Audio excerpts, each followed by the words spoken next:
Chapter 3. A Ghost in the Crowd. Halloween, October 31st, 2025. Mortlake Amateur Rowing Club, West London, United Kingdom. Exactly 113 years and 199 days since the tragic sinking of the RMS Titanic. The warmth instantly seeped out of the door as it opened. The music, too, blared out from the ancient speakers just as the group of loud students bustled through the side entrance. Their faces and costumes were garish, but suitable for a boat club Halloween party. Some were on the goofy end of scary, while others had a more realistic costume, including vampires, swamp monsters, and some characters from movies. A few had decided to wear as few clothes as possible, wearing crop tops which showed off their tight abs or hot pants to show off their muscly thighs. Typically, these events unfolded in a very predictable manner. There would be awkward conversations at the start, including pithy small talk largely based around a person's choice of costume.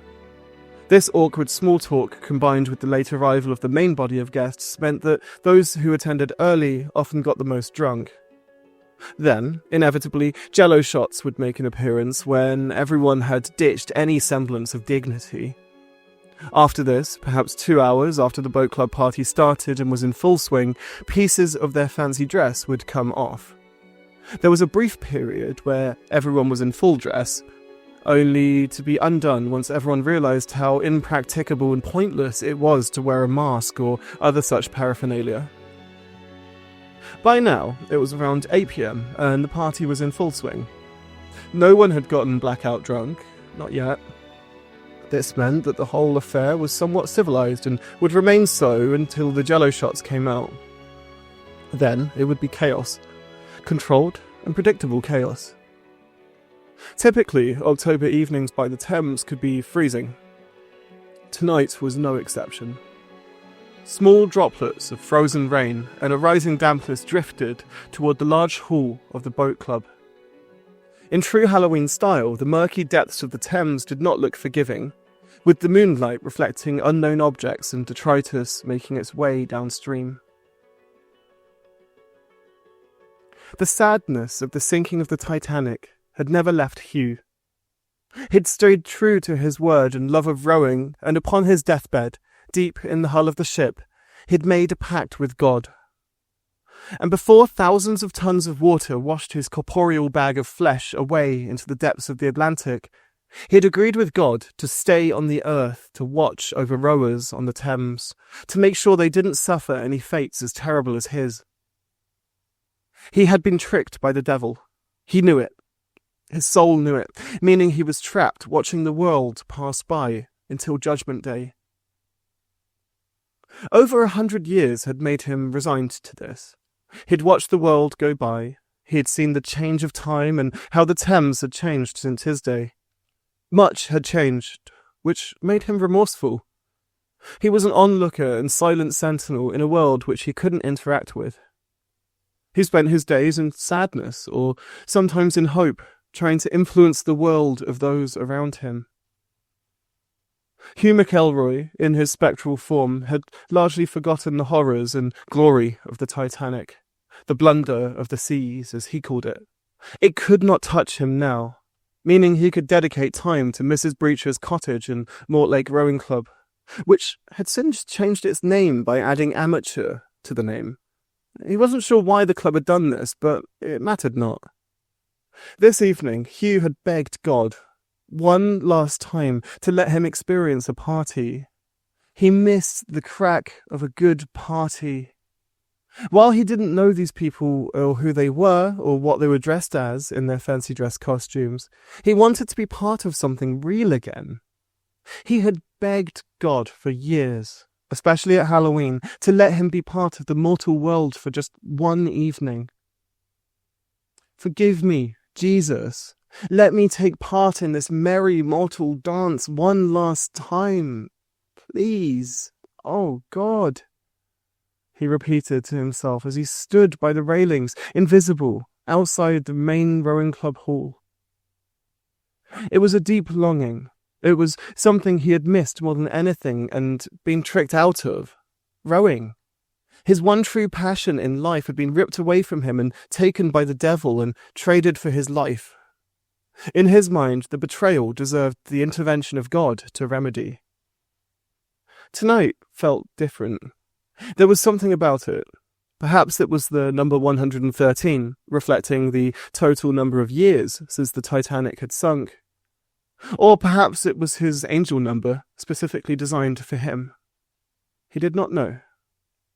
He closed his eyes and imagined how it would feel to be inside in the warmth, or to feel the warmth at all, and to drink whisky, or anything. He wasn't picky, he just wanted to be part of something again. As he opened his eyes, he heard a voice. "Mate, it's bloody freezing. Come inside. Bethany's about to do the women's squad speech. She wants everyone inside, now." He looked around indignantly, then realised that this voice was coming from a person, dressed uncannily as a headless Scotsman, who spoke in a very un-Scottish way, with a plummy English accent. Bizarre, he thought. He decided to take this as it was and go along with it. He wasn't sure why this person could talk to him, or how, but he didn't question it.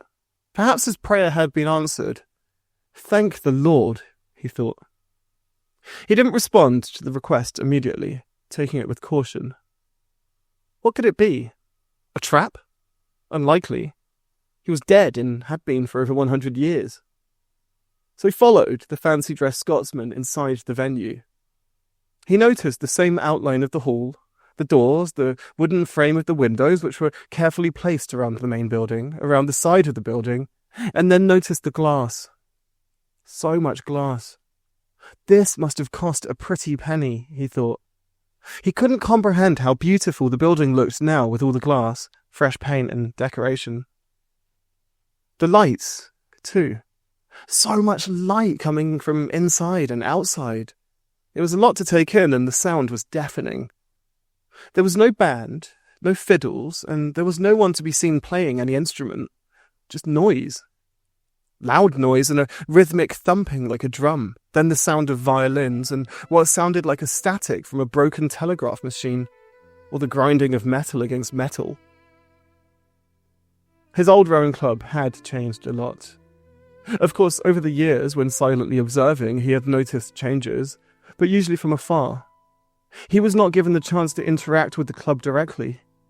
As time passed by, he noticed and accepted most of the changes. Some of them he loved. He liked seeing women row. It made him happy. He loved seeing the enjoyment on their faces, the camaraderie, the happiness that rowing brought to their lives. It shouldn't be just a sport for men. Rowing should be for everyone, he thought to himself, firmly and plainly. It was overwhelming, to say the least. And as he walked around inside, he noticed many bizarre and foreign-seeming happenings. Curiously, everyone seemed to have a small looking glass which were rectangular in shape but similar in function. They appeared to reflect or refract small images and pieces of text. He couldn't get a proper look but would have to find one. He wanted one. They looked so queer to him. Some people held these looking glass machines up above their heads in 2s and 3s, then smiled briefly, as if looking at a camera or posing for a picture. It was most bizarre. A tool of the devil, perhaps, and maybe best to stay away from so as to not anger God any more than he had done. After waiting for the speech from a person called Boodles, a strange name to his ears, he took pause and decided to sit outside again. It was too noisy inside, and he wanted to get away from the constant light and metallic-sounding music which thumped rhythmically. He looked down at his own outfit, reflecting on some of the feedback he had had about his clothing. It was normal to him, but many had commented along the lines of, "A drowned Edwardian worker? Cool outfit." Or, "Are you dressed as an Irishman? That's cultural appropriation." But sure. He wasn't exactly sure what people meant. After all, these were just his clothes. It seemed normal to him, and besides, he was Irish. So how could that be appropriation? It made no sense to him. He couldn't help speaking how he did, or his accent, and he couldn't help wearing his broiler room outfit supplied by White Star Lines. That's all he had to wear, in both a corporeal and spiritual sense, regardless of him being dead for 113 years. Bloody idiots, he remarked, wryly to himself. The bloody English never learn, even after a whole century. He looked up, amused by his insight about the English, and smiled slightly. He still had a sense of humour, even if he had no one to share it with. How he missed his childhood friend Finnegan. This made him sad, briefly. Then, out of nowhere, a beautiful boy appeared in the corner of his eye. His beauty instantly caught Hugh's attention. It can't be him. As I live and breathe, it can't be him, he said to himself, looking around as if to confirm to someone else around him that he wasn't imagining it. It was uncanny. It was him. It was Finnegan, or someone who appeared to be almost exactly the same as him in looks and beauty. He had the same stiff jawline and fair skin that his childhood friend Finnegan had, all those years ago. He didn't mean to do it, but instinctively called out, "Finnegan, it's me, it's Hugh, it's your boy."